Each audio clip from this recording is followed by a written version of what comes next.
Good morning students. Last લેક્ચરમાં આપણે ફોસ્ફરસના upper રૂપો વિશે સમજ્યા. ફોસ્ફરસના અપર રૂપો કયા કયા હતા? 3: સફેદ ફોસ્ફરસ, લાલ ફોસ્ફરસ અને કાળો ફોસ્ફરસ. રાઈટ? હવે આજે ફોસ્ફરસના સંયોજનોની બનાવટ વિશે થોડી વધારે માહિતી મેળવીએ. તો ફોસ્ફરસના સંયોજન, તેમાં ફર્સ્ટ ફોસ્ફીન. તમને યાદ હશે કે કાલે આપણે જે લાસ્ટ લેક્ચરમાં ભણ્યા ને તેમાં એક લાઈન હતી કે સફેદ ફોસ્ફરસને NaOH સાથે વાતાવરણની હાજરીમાં NaOHના દ્રાવણ સાથે ઉકાળવામાં આવે ને તો તે દ્રાવ્ય થઈને ફોસ્ફીન બનાવે છે. તો જે ફોસ્ફીન હતું તેની અલગ અલગ પ્રક્રિયા દ્વારા બનાવટ વિશે થોડી માહિતી મેળવીએ. ફોસ્ફીન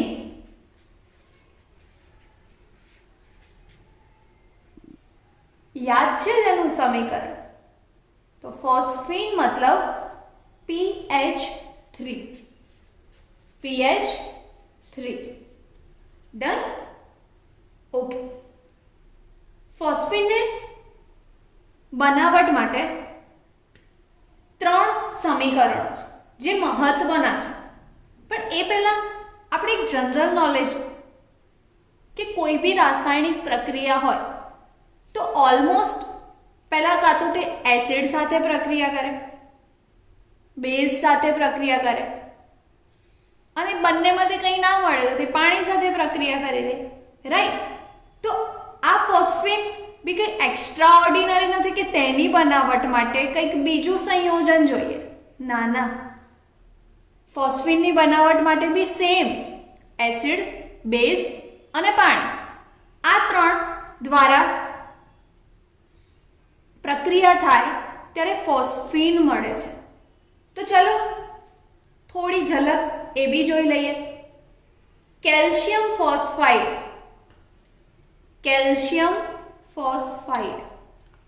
ને પાણી સાથે પ્રક્રિયા કરે ને તો આપણને ફોસ્ફીન મળે છે.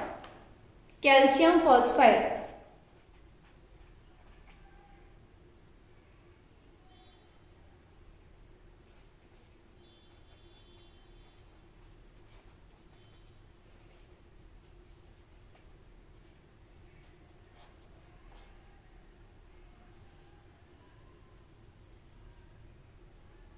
ખાતું પીતું છે ફોસ્ફીન. એ રીતે યાદ રાખજો કે ખાતું પીતું, હવે આપણે ખાવામાં તો ચલો, પણ જ્યારે આપણે એવું કહીએ કે આ તો ખાતું પીતું છે તો પીતામાં પાણી જ આવે. તો કેલ્શિયમ ફોસ્ફાઇડની પાણી સાથે પ્રક્રિયા તો મળે શું?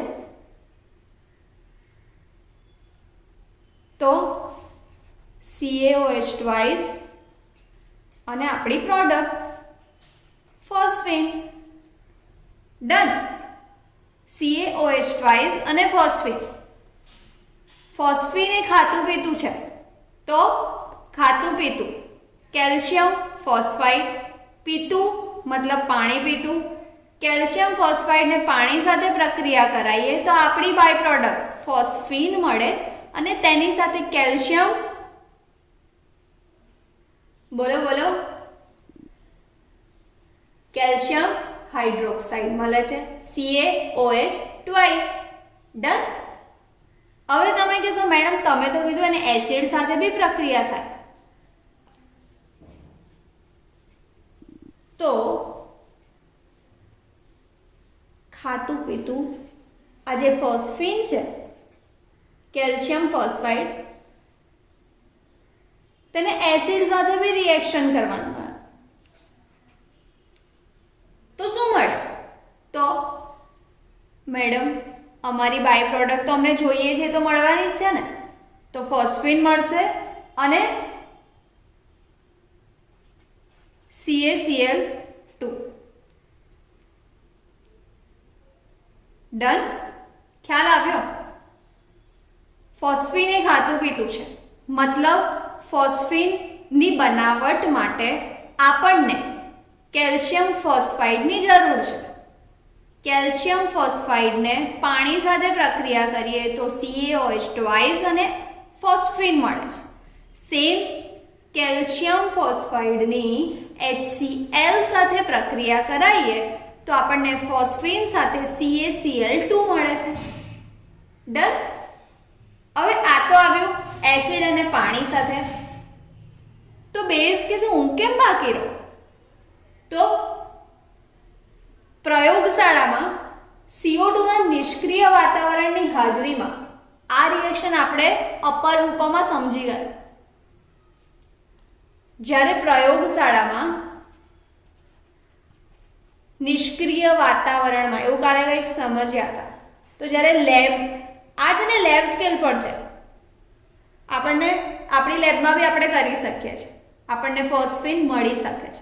કઈ રીતે? તો પ્રયોગશાળામાં પણ આપણે CO2 ના નિષ્ક્રિય વાતાવરણને મતલબ નિષ્ક્રિય વાતાવરણ પ્રોવાઈડ કરવું પડે. CO2 ના નિષ્ક્રિય વાતાવરણની હાજરીમાં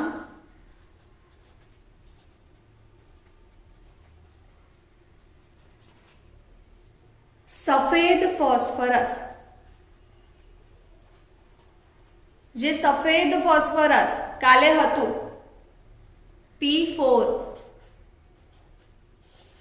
સફેદ ફોસ્ફરસ P4 યાદ છે? આપણે પતંગ ડ્રો કરી હતી, હે ને? તો જે સફેદ ફોસ્ફરસ છે તેને CO2 ના નિષ્ક્રિય વાતાવરણની હાજરીમાં NaOH સાથે પ્રક્રિયા કરવામાં આવે. હવે NaOH તમે કહેશો મેડમ સાંદ્ર કે મંદ? તો ના, અહીંયા સાંદ્ર NaOH ના દ્રાવણ સાથે ગરમ કરીએ, ઉકાળીએ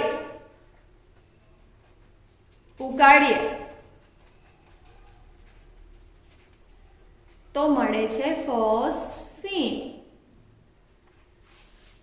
ડન?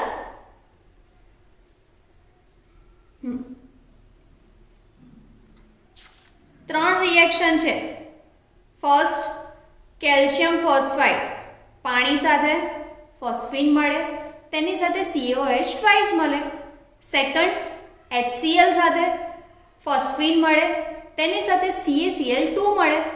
થર્ડ, CO2 ની હાજરીમાં મતલબ કાર્બન ડાયોક્સાઇડના નિષ્ક્રિય વાતાવરણમાં સફેદ ફોસ્ફરસને NaOH સાથે રિએક્ટ કરાવીએ, ગરમ કરીએ તો આપણને મળે ફોસ્ફીન. સિમ્પલ છે, ગોખવાની કઈ જ જરૂર નથી. ઠીક છે? સફેદ ફોસ્ફરસ પ્લસ NaOH ને ઉકાળીએ તો મળે શું? ફોસ્ફીન અને સોડિયમ હાઇપોફોસ્ફાઇડ. સોડિયમ હાઇપોફોસ્ફાઇડ.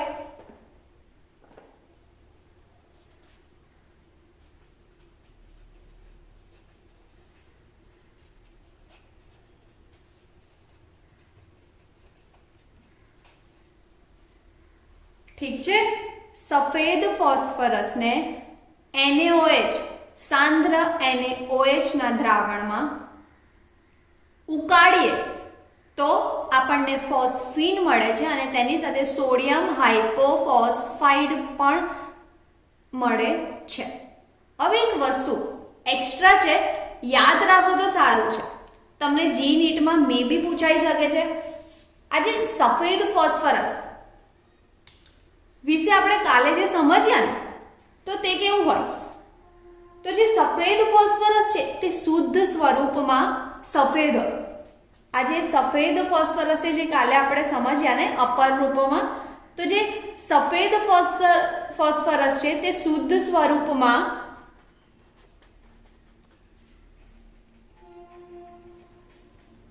સફેદ હોય છે, શુદ્ધ સ્વરૂપમાં કેવું હોય? સફેદ.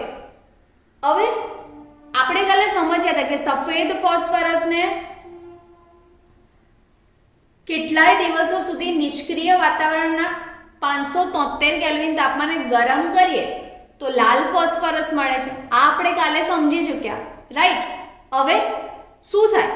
તો જે સફેદ ફોસ્ફરસ છે ને તેમાં લાલ ફોસ્ફરસની થોડી અશુદ્ધિઓ આવી જાય. લાલ ફોસ્ફરસ નાચતો કૂદતો સફેદ ફોસ્ફરસની આજુબાજુ આવી જાય તો શું થાય? તો તેના કારણે સફેદ ફોસ્ફરસ એ પીળા ફોસ્ફરસમાં ફેરવાય છે.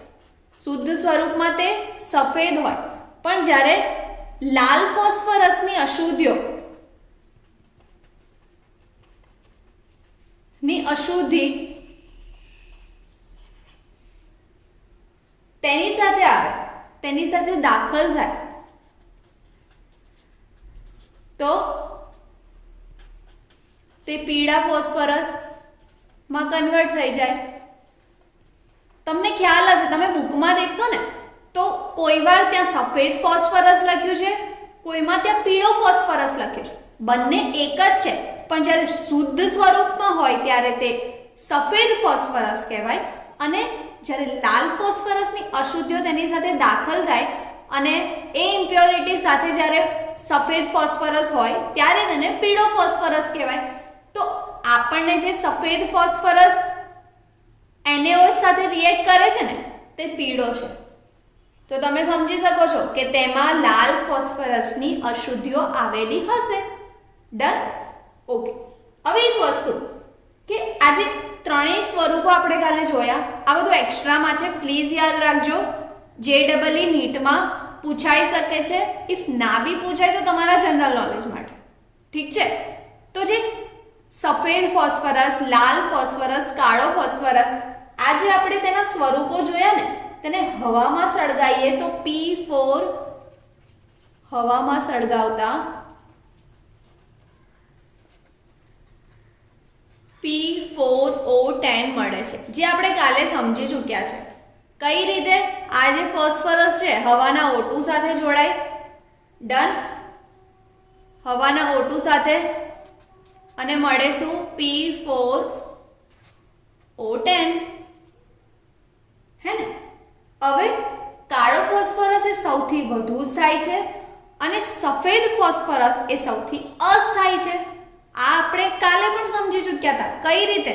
તો આપણે દેખ્યું હતું કે સફેદ ફોસ્ફરસ ઘરમાં ટકતો નથી, એ વધુ ઝઘડા કરાવે, એટલે આપણે કીધું હતું કે હવામાં આગ પકડે છે, તો તે અસ્થાયી છે. અને કાળો ફોસ્ફરસ એ સૌથી વધુ સ્થાયી છે, તો તેની સ્થાયીતા આ તમને ના એક્સ્ટ્રા મે બી MCQs માં પૂછી શકે છે. સો તમને પૂછે કે સ્થાયીતાનો ક્રમ દર્શાવો, તો સૌથી વધુ સ્થાયી કાળો, ધેન બોલો બોલો લાલ, એન્ડ ધેન સફેદ. ઠીક છે? આ સ્થાયીતાનો ક્રમ યાદ રાખજો. ઓકે, હવે બેક ટુ ફોસ્ફીન. આપણે દેખ્યું ફોસ્ફીન ની બનાવટમાં પાણી સાથે, એસિડ સાથે, બેઝ સાથે. તમે કહેશો મેડમ અમને બહુ જ પ્યોર જોઈએ છે, શુદ્ધ ફોસ્ફીન જોઈતો હોય તો શું કરવાનું? તો આપણી પાસે એનો બી રસ્તો છે કે જ્યારે શુદ્ધ અવસ્થામાં ફોસ્ફીન હોય ને તો તે એક તો અજ્વલનશીલ હોય. અજ્વલનશીલ મતલબ તે સળગે ના. ઠીક છે?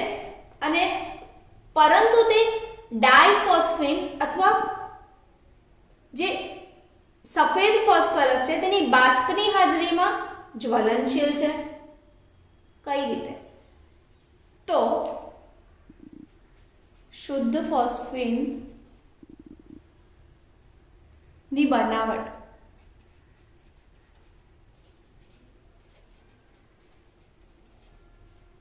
શુદ્ધ ફોસ્ફીનની બનાવટ, એક તો સ્થાયીતાનો ક્રમ યાદ રાખજો, અને શુદ્ધ ફોસ્ફીનની બનાવટ, પ્યોર ફોસ્ફીન જોઈએ છે મેડમ, તો શું કરીએ? તો આપણે એવું કરીએ કે એના પહેલાં આપણને ખબર હોવી જોઈએ કે એ સળગે છે કે નહીં સળગતો. તો જ્યારે તે શુદ્ધ હોય તે અજ્વલનશીલ છે.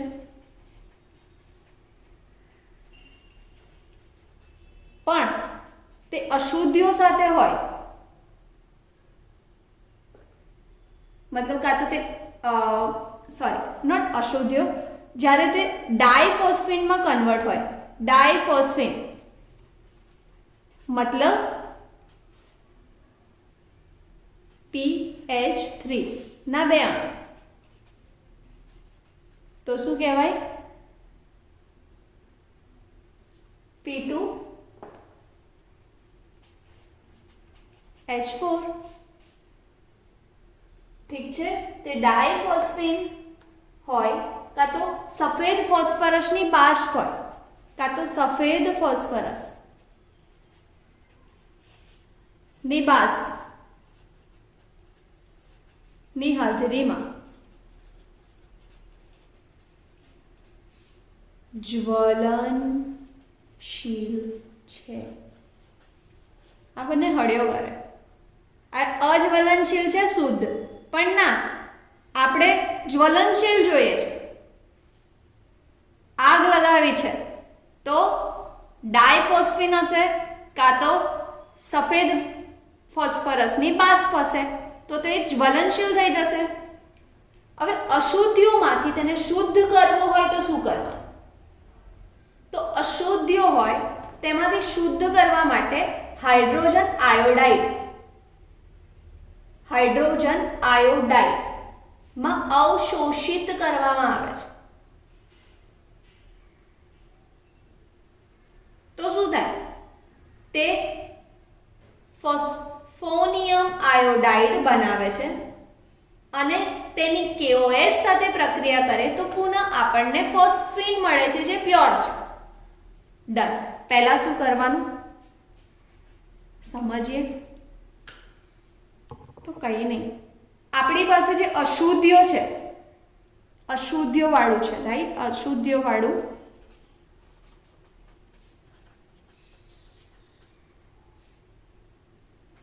ફોસ્ફીન છે. તો તેને શુદ્ધ કરવા માટે આજે અશુદ્ધિઓ વાળું ફોસ્ફીન છે તેને હાઇડ્રોજન આયોડાઇડમાં અવક્ષેપિત કરવામાં આવે છે, અવશોષિત કરવામાં આવે છે.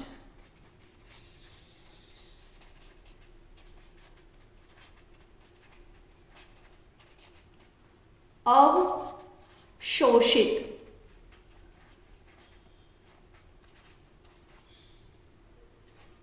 તો શું થાય? તો આપણને મળે શું? Phosphonium iodide PH3 plus HI. આ એક્સ્ટ્રા છે, બુકમાં નહીં હોય, યાદ રાખજો. આપણી પાસે અશુદ્ધ ફોસ્ફીન છે, અશુદ્ધ ફોસ્ફીન. હવે અશુદ્ધ ફોસ્ફીનને હાઇડ્રોજન આયોડાઇડ સાથે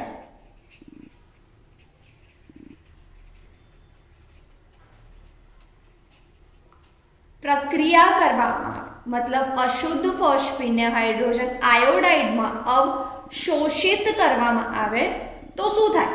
મળે શું?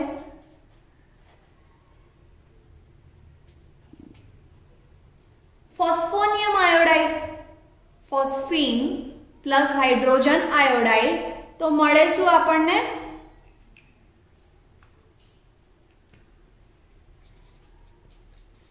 ફોસ્ફીન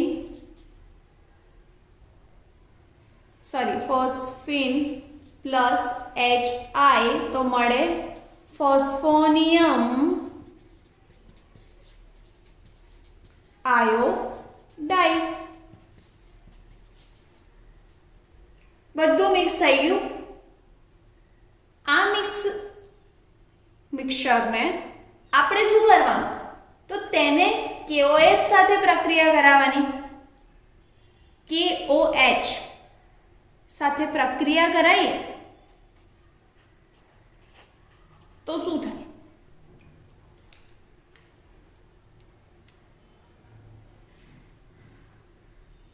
KOH સાથે પ્રક્રિયા કરાવીએ તો આપણને પુનઃ ફોસ્ફીન મળે છે, પણ કેવું? પ્યોર ફોર્મ, અતિ શુદ્ધ. કઈ રીતે? તો ફોસ્ફોનિયમ આયોડાઇડ, આ ફોસ્ફોનિયમ આયોડાઇડ, તો PH4I પ્લસ KOH શું મળે? તો એક તો આપણને મળવાનું છે ફોસ્ફીન. ડન. હવે બાકી શું રહ્યું? તો KI પ્લસ OH અને અહીંયા ફોસ્ફીન 3 PH3 મળે તો એક હાઇડ્રોજન બાકી રહ્યો, હાઇડ્રોજન અને OH મળે શું? H2O. ડન. રિએક્શનમાં ખબર પડી? કઈ જ નથી યાર સ્ટુડન્ટ્સ. દેખો સિમ્પલ છે. આપણને ફર્સ્ટ એસિડ સાથે, બેઝ સાથે અને પાણી સાથે પ્રક્રિયા કરીને ફોસ્ફીન મળે છે. હવે આપણને અતિ શુદ્ધ જોઈએ છે. ડન. પ્યોર ફોર્મમાં મળતું હોય તો આપણને શું વાંધો છે? તો તેના માટે અશુદ્ધ ફોસ્ફીન છે તેને હાઇડ્રોજન આયોડાઇડમાં અવશોષિત કરવાનું. હવે અવશોષિત કરીએ તો મળે શું? તો ફોસ્ફોનિયમ iodide.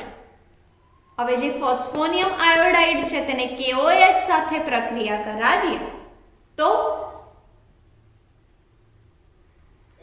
Phosphine plus KI plus H2O મળે છે.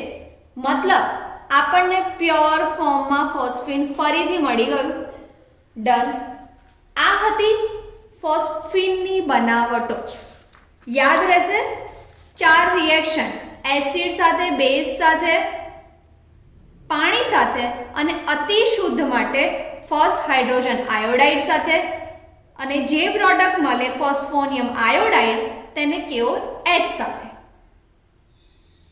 યાદ રહી ગયું? ઊંઘમાંથી પણ ઉઠાડે તો આવડવું જોઈએ. એસિડ, બેઝ, પાણી, હાઇડ્રોજન આયોડાઇડ સાથે KOH. ઠીક છે. હવે ફોસ્ફીન ના ગુણધર્મો. તો ફોસ્ફીનના ગુણધર્મો નામથી તમને શું યાદ આવે? Phosphine, phosphine. તમે એવું બોલ બોલ કરો તો તમને શું યાદ આવે? ફોસ, ફિશ, ફોશ, ફિશ, એવું કંઈક. તો ફોસ્ફીન છે ને કેવી સ્મેલ મારે ખબર? સળેલી માછલી જેવી. માછલી મતલબ ફિશ, ફિશ ફોસ, એવી રીતે યાદ રહેશે. ફોસ્ફેસ, ફોસ્ફેસ, ફોસ્ફેસ, ફોસ્ફીન. તો તેના ભૌતિક ગુણધર્મોમાં ફર્સ્ટ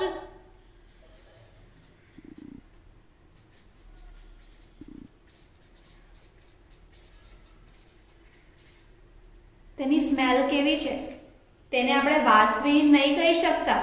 ફોસ્ફીન આપણી આસપાસ હોય ને તો આપણને ખબર પડી જાય. કઈ રીતે?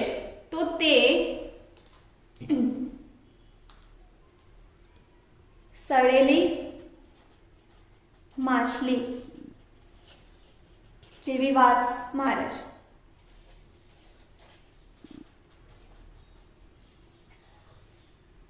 પણ છે તો તે રંગવિહીન જ. બેરંગ છે, રંગવિહીન છે. સડેલી માછલી જેવી વાસ મારે છે તેમાંથી. પણ છે તો સાપનો જ ભાઈ. ફોસ્ફીન અતિ ઝેરી છે. ક્યારેય બી ડસી લે ખબર ના પડે. અતિ ઝેરી છે. હવે ફોસ્ફીનને HNO3, Cl2, Br2 જેવા ઓક્સિડેશન કરતાઓની બાષ્પમાં થોડા બી સંપર્કમાં લાવીએ ને તો તે વિસ્ફોટક છે. વિસ્ફોટક, બોમ્બ. જોરથી ને વિસ્ફોટ થાય ક્યારે? જ્યારે તેને HNO3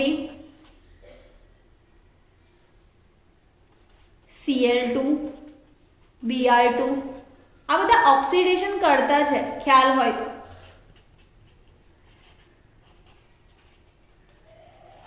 ની સંપર્કમાં લાવીએ, અને સંપર્કમાં બી એવું નહીં કે 100%, અતિ અલ્પ માત્રામાં બી લાવીએ ને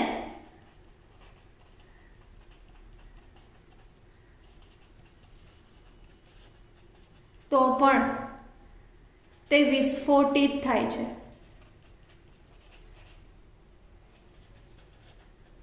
વિસ્ફોટક પદાર્થ છે, વિસ્ફોટક વાયુ છે. ખ્યાલ આવ્યો? તે પાણીમાં અતિ અલ્પ પ્રમાણમાં દ્રાવ્ય છે. ઓકે, એની રાસાયણિક પ્રક્રિયા થઈ. ચલો, પહેલા ભૌતિક ગુણધર્મ. આપણે એની આસપાસ હોય ને આપણને ખબર પડી જાય. કેમ? ફર્સ્ટ ફિશ જેવી સ્મેલ ધરાવે છે. ફર્સ્ટ એ ફિશ જેવી સ્મેલ ધરાવે છે, એમ યાદ રાખજો. તો ફર્સ્ટ ફિન, ફર્સ્ટ ફિશ જેવી સ્મેલ ધરાવે છે. સડેલી માછલી જેવી વાસ મારે.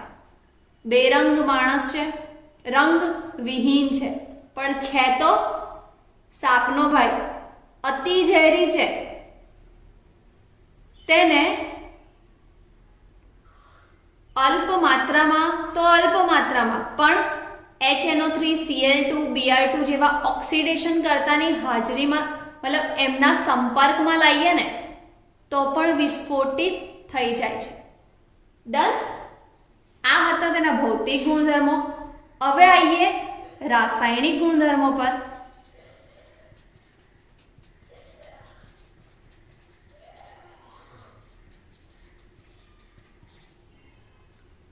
હવે રાસાયણિક ગુણધર્મ તો તે પાણીમાં અતિ અલ્પ પ્રમાણમાં દ્રાવ્ય છે.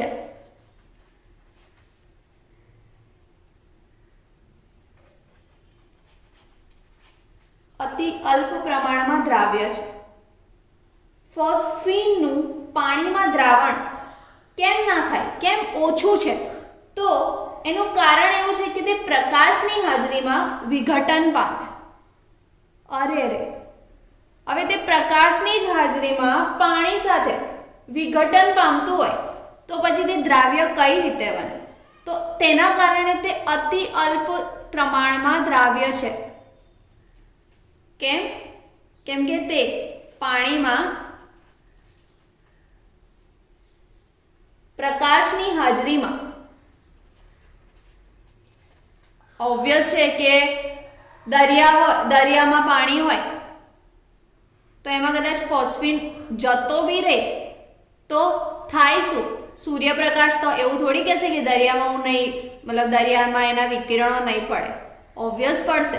તો જે પ્રકાશના કિરણો છે તેનાથી આનું વિઘટન થઈ જાય છે ફોસ્ફીનનું. તેના કારણે તે અતિ અલ્પ પ્રમાણમાં દ્રાવ્ય છે. પ્રકાશની હાજરીમાં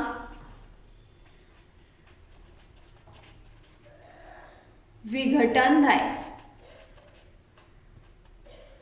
અને P4H2 આપે છે. ખ્યાલ આવ્યો? P4 સફેદ ફોસ્ફરસ આપે છે. સફેદ ફોસ્ફરસમાંથી ફોસ્ફીન બને જ્યારે NaOH રિએક્ટ કરે ત્યારે, અને જ્યારે પાણીમાં ફોસ્ફીન આવી ગયું હોય અને સૂર્યપ્રકાશ પડે તેના પર, પ્રકાશ પડે ત્યારે તે ફોસ્ફીન એ સફેદ ફોસ્ફરસમાં કન્વર્ટ થઈ જાય, P4 અને H2 આપે. જ્યારે ફોસ્ફીનને CuSO4 કાં તો HgCl2 ના દ્રાવણમાં અવશોષિત કરવામાં આવે, ફોસ્ફીનની રાસાયણિક પ્રક્રિયાઓ થાય. કઈ રીતે? તો જ્યારે ફોસ્ફીનને CuSO4 કાં તો ફોસ્ફીનને HgCl2 ના દ્રાવણમાં અવશોષિત કરવામાં આવે તો શું થાય? તે અનુવર્તી સંયોજનો બનાવે. અનુવર્તી સંયોજનો મતલબ અવશોષિત કરીએ. આમે એટલે બંને લખું છું એક સાથે કે તમને એની કમ્પેરિઝન ખબર પડે. બંને રિએક્શન સેમ જ છે તો એકનું કહો ને પછી તમે કહેજો કે આમાં શું બને. ખ્યાલ આવ્યો? તો અનુવર્તી સંયોજનો બને. તો અનુવર્તી સંયોજનોમાં શું થાય? તો જ્યારે ફોસ્ફીન છે તેને CuSO4 સાથે કન્વર્ટ મતલબ પ્રક્રિયા કરવામાં આવે તો H3 છે એ સલ્ફાઇડ સાથે અને ફોસ્ફરસ છે એ કોપર સાથે પ્રક્રિયા કરશે. બનાવશે શું? અનુવર્તિત સંયોજનો. અનુવર્તી ફોસ્ફાઇડ સંયોજનો બનાવશે. તો બન્યું શું? Cu2P2 plus H2SO4. આપણને એસિડ મળે છે અને ફોસ્ફાઇડ સંયોજન મળે છે. ફોસ્ફીન ને CuSO4 સાથે પ્રક્રિયા કરવામાં આવે તેનું અવશોષિત પ્રક્રિયા કરવામાં આવે તેનું અવશોષણ કરવામાં આવે તો ફોસ્ફાઇડ સંયોજનો મળે. કઈ રીતે? તો ફોસ્ફરસ એ કોપર સાથે સંયોજાશે અને H3 હાઇડ્રોજન એ સલ્ફાઇડ સાથે સંયોજાશે અને H2SO4 અને ફોસ્ફાઇડના સંયોજનો મળશે. ડન. હવે તમે બહુ જ હોશિયાર છો તો આમાં શું મળશે? તો મેડમ સેમ વસ્તુ Hg એ ફોસ્ફરસ સાથે હાઇડ્રોજન એ ક્લોરીન સાથે પ્રક્રિયા કરશે. કેમ કે આ આવડે ના આવડે, આપણને ખબર છે કે હાઇડ્રોજન સલ્ફાઇડ સાથે અને હાઇડ્રોજન ક્લોરાઇડ સાથે પ્રક્રિયા કરીને એસિડ બનાવે છે, હે ને? તો HCl તો મળી જશે. તો રહ્યું શું? તો રહ્યું એ Hg2P2. આપણી પ્રોડક્ટ આપણને મળી ગઈ. આપણને જે જોઈએ છે એ મળી ગયું. ફોસ્ફાઇડના સંયોજનોને એસિડ. ડન.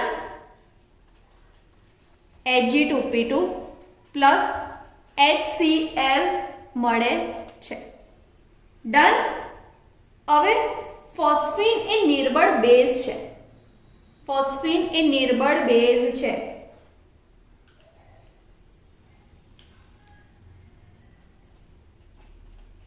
નિર્બળ બેઝ છે. તે પ્રોટોન સ્વીકારવાની વૃત્તિ ઘણી ઓછી ધરાવે છે. ઓબ્વિયસ બેઝ છે અને પાછો નિર્બળ છે તો પ્રોટોન સ્વીકારવાની વૃત્તિ ઓછી હોય અને તે એમોનિયાની જેમ એસિડ સંયોજનો સાથે ફોસ્ફોનિયમ ક્ષાર પણ બનાવે છે. વાવ. એમોનિયાની જેમ એસિડ સાથે પ્રક્રિયા કરીને ફોસ્ફોનિયમ ક્ષાર બનાવે છે. એમોનિયા શું કરે? એમોનિયા બી સેમ કરે, એમોનિયમ ક્ષાર બનાવે તો આમાં ફોસ્ફોનિયમ ક્ષાર બનાવે. ભાઈ બહેન લાગે છે ને? હા. તો ફોસ્ફરસ એસિડ સંયોજનો. તમે કહેશો મેડમ અમને ખબર છે એસિડ સંયોજનો કયા કયા છે. કયા બોલો? HCl, HBr, હે ને? તો ફોસ્ફીન સેમ એસિડ. ચલો HBr લઈ લઈએ આગળ. HCl તો મળ્યો જ આપણને. HBr સાથે પ્રક્રિયા કરે ફોસ્ફોનિયમ ક્ષાર. કઈ જ નથી, ઉખાડી લેવાનું, મિક્સ કરી દે. આ શું છે? ફોસ્ફોનિયમ ક્ષાર. ડન. હવે રાસાયણિક પ્રક્રિયા કેટલી જોઈ? રિવાઇઝ કરી લઈએ એકવાર. ફર્સ્ટ, પાણીમાં અતિ અલ્પ પ્રમાણમાં દ્રાવ્ય છે. કેમ કે પ્રકાશની હાજરીમાં તો તેનું વિઘટન થઈ જાય છે, તો મતલબ નથી. તેના કારણે તે ફોસ્ફરસ, કયો? સફેદ ફોસ્ફરસ અને H2 બનાવી દે છે. સેકન્ડ, ફોસ્ફીનને CuSO4 માં અવશોષણ કરવામાં આવે, તેનું અવશોષિત પ્રક્રિયા કરવામાં આવે તો તે અનુવર્તી સંયોજનો, ફોસ્ફાઇડ સંયોજનો બનાવે છે. CuSO4 plus phosphine acid plus phosphide સંયોજનો, બંને રિએક્શન સેમ જ છે. આવા બીજા એક્ઝામ્પલ પર તમે બનાવી શકો છો. ડન. તે નિર્બળ બેઝ છે, પ્રોટોન સ્વીકારવાની વૃત્તિ ઘણી ઓછી છે તેમાં, અને તે સેમ એઝ એમોનિયા, તે એસિડ સાથે પ્રક્રિયા કરીને ફોસ્ફોનિયમ ક્ષાર બનાવે છે.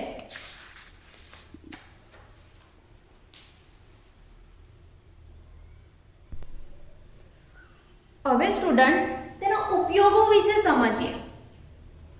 ફોસ્ફીનના ઉપયોગો શું? ચમકીલો છે, ઘણો ફોર્મમાં છે ફોસ્ફીન, ઘણો ચમક મારે છે. કલર કહીએ ને, આ બહુ કલર મારે છે, જો ને મેડમ. તો ફોસ્ફીન બી અત્યારે ચમકે. કઈ રીતે? એમને એમ ના ચમકે. પહેલા તો કેવું થાય કે ફોસ્ફીન એ સ્વયં સ્ફુરિત દહનનો ગુણ ધરાવે છે, મતલબ તે જાતે સળગી ઉઠે છે, તેનું જાતે દહન થઈ જાય છે. તો તેનામાં એક ગુણ છે, ફોસ્ફીન સ્વયં સ્ફુરિત દહનનો ગુણ ધરાવે.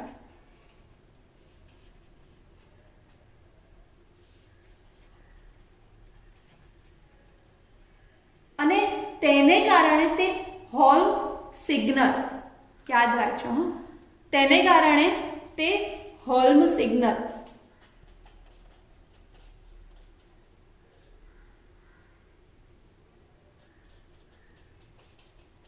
માં ઉપયોગ આવે છે. તમને લોકોને ખબર છે, આપણે લોકો રાત્રે, આપણે સિટીમાં જઈએ રાત્રે તો આપણને રસ્તા દેખાય? કેમ દેખાય? મેડમ અમે મારા મોબાઈલની ફ્લેશ લાઇટ ઓન કરીએ છીએ. ના, ત્યાં સ્ટ્રીટ લાઇટ હોય, હે ને? જે સ્ટ્રીટ લાઇટ હોય તેના કારણે આપણો રસ્તો દેખાય. આપણે નીચે દરિયામાં, સબમરીનમાં,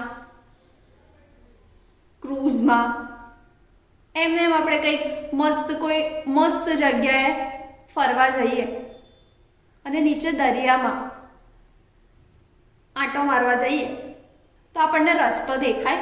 ત્યાં કઈ સ્ટ્રીટ લાઇટ? મોદીજીએ ત્યાં સ્ટ્રીટ લાઇટ મને નહીં યાદ કે કંઈ કરી હોય. તો તે વખતે ફોસ્ફીનનો ઉપયોગ થાય છે. તમને ખબર, ત્યાં બી કેમેસ્ટ્રી છે. કઈ રીતે? તો કેવું હોય કે જે કાર્બનિક કેલ્શિયમ કાર્બાઇડ અને કેલ્શિયમ ફોસ્ફાઇડ, કેલ્શિયમ કાર્બાઇડ અને કેલ્શિયમ ફોસ્ફાઇડના સંયોજનો છે ને, તેને તેને છિદ્રિત કરીને સમુદ્રના પાણીમાં ફેંકવામાં આવે છે. હવે આપણે દેખ્યું કે ફોસ્ફાઇડ સંયોજનો જેમાં ફોસ્ફીન છે, હે ને, તો તેને પાણીમાં નાખીએ, નીચે દરિયામાંથી આપણે લઈને જઈએ કેલ્શિયમ કાર્બાઇડ, કેલ્શિયમ ફોસ્ફાઇડ, અને પછી શું કરવાનું? છિદ્ર પાડવાનું. દૂર, ક્રિકેટ તો રમો જ છો, દૂર મસ્ત આપણે બોલિંગ કરતા હોય એમ ફેંકીએ તો તે પાણીમાં જ પડે. દરિયાના પાણીમાં પડે તો તે વિસ્ફોટ થાય. વિસ્ફોટ થાય તો આગ લાગે. આગ લાગે તો આપણને રસ્તો દેખાય. મેડમ પણ આગ લાગે તો આપણે રસ્તો બદલી દઈએ? એવું નહીં. પાણીમાં આગ લાગે તો આપણે તો નીચે છે ને, તો નીચે દરિયાના પાણીમાં નીચે આપણને રસ્તો દેખાય અને તે હોલ્મ સિગ્નલ તરીકે ઓળખાય છે. માટે એવું કહેવાય છે કે સ્વયં સ્ફુરિત દહનના કારણે ફોસ્ફીનને હોલ્મ સિગ્નલોમાં યુઝ કરવામાં આવે છે. તો એ જ રીતે કયા કેલ્શિયમ કાર્બાઇડ અને કેલ્શિયમ ફોસ્ફાઇડ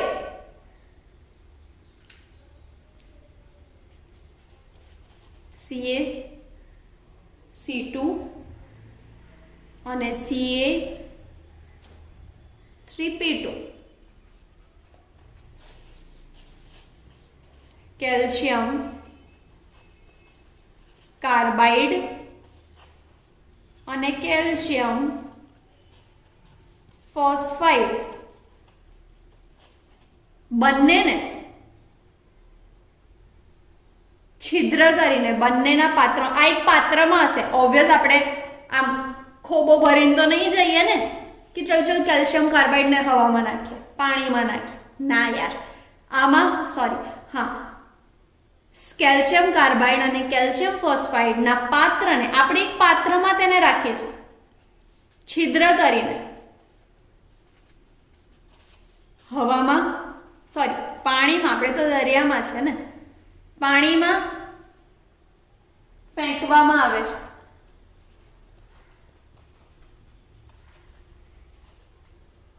તો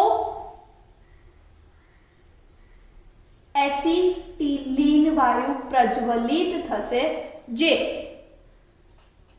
એસિટિલીન, યાદ રાખજો વર્ડ, એસિટિલીન વાયુ પ્રજ્વલિત થશે.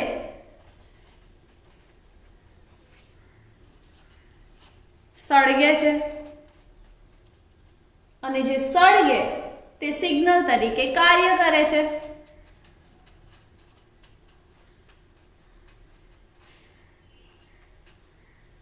ડન. આથી CaC2 ની સમુદ્રના પાણી સાથે પ્રક્રિયા કરે તો H2C2 મળે છે. CaC2 ને સમુદ્રના પાણી સાથે પ્રક્રિયા કરાવીએ તો H2C2 અને CO મળે છે. ખ્યાલ આવ્યો સ્ટુડન્ટ્સ? તે ધૂમ્ર પડદા તરીકે પણ ઓળખાય છે. ધૂમ્ર પડદા,